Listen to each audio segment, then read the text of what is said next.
सुंदर सुहावन रात आ गई और जिन गोपियों का भगवान ने चीर हरण किया था, गोपियों की आज की तिथि दी थी कि शरद पूर्णिमा में तुम्हारा मनोरथ पूर्ण होगा। प्रबल प्रतीक्षा थी आज के दिन की गोपियों को। एक एक क्षण कठिनाई से कट रहा था। कब जावे, कब दर्शन पावे, कब मिलन होवे। जैसे ही शरद पूर्णिमा की चांदनी खिली, माधव के मन में भी रमण की इच्छा जगी। परंतु मनश्चक्रे रमण करने का, विहार करने का माधव ने मन बना लिया। योग माया का आह्वान करके रासलीला की भूमिका रचाई। अघटित घटना पट्यसी माया, योग माया।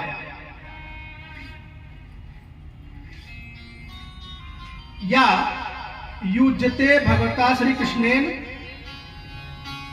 कहते हैं कि जो हर पल हर क्षण गोविंद से संपृक्त रहती हैं, जुड़ी रहती हैं, मिली रहती हैं और परस्पर दो चकोर दो चंदा। भगवान का मुख चंद है तो किशोरी जी के नैन चकोर है, और किशोरी जी का मुख चंद्र है तो गोविंद के नैन चकोर। इसलिए परस्पर दो चकोर दो चंदा।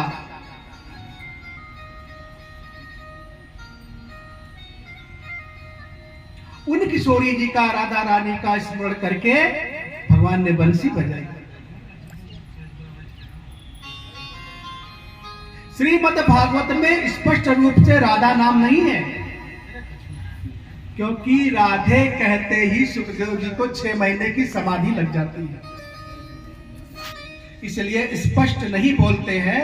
पर राधा रानी के बिना कृष्ण लीला पूरी नहीं हो सकती है, इसलिए अन्य शब्दों में राधा रानी का स्मरण किया है। यहाँ योग माया कह के किशोरी जी को स्मरण किया जा रहा है। योगाय संयोगाय या माया कृपा के बल पर हरि के सन्मुख जो प्रभु से जोड़ने का काम करती हैं, उनका नाम है योग माया, अर्थात वृषभानु नंदनी राधा। इसलिए वृंदावन में कृष्ण कृष्ण कोई नहीं बोलता है, सब राधे राधे पुकारते हैं, क्योंकि राधा रानी ही जीव को भगवान के उन्मुख करती है, सन्मुख करती है। तो कन्हैया ने किशोरी जी का स्मरण करके इतनी सुंदर बंसी पे तान छेड़ी कि बंसी की तान जिस गोपी के पड़ी तान, वो भूल गई समस्त भान और देह गेह का न रहा भान। जो जहां जैसी थी वैसे दौड़ी। सुखदेव जी वर्णन करते हैं, निसम गीतम, गोपियों ने सुना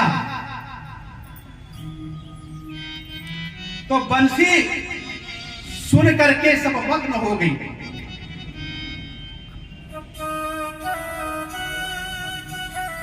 कहते हैं कि वक्ता यदि वर्णन कर रहा हो, है ना, खाली वर्णन अगर किया होता तो कहता गोपियों ने जैसे बंसी की तान सुनी, सब दौड़ करके कन्हैया के पास चली गई, जगमू। पर सुखदेव जी जगमू नहीं कह रहे, आ जगमू।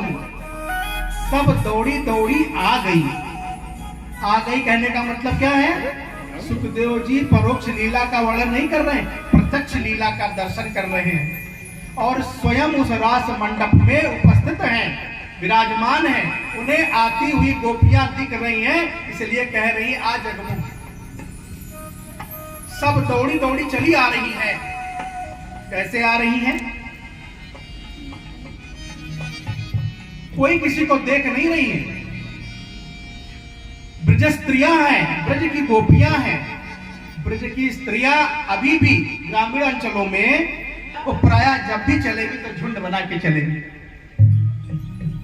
नगर की बात अलग है, नगर में तो लोग रिजर्व होने लगे हैं, पर देहातों में आज भी आप देखेंगे कथा में जाएं तो इकट्ठी होके आएंगी।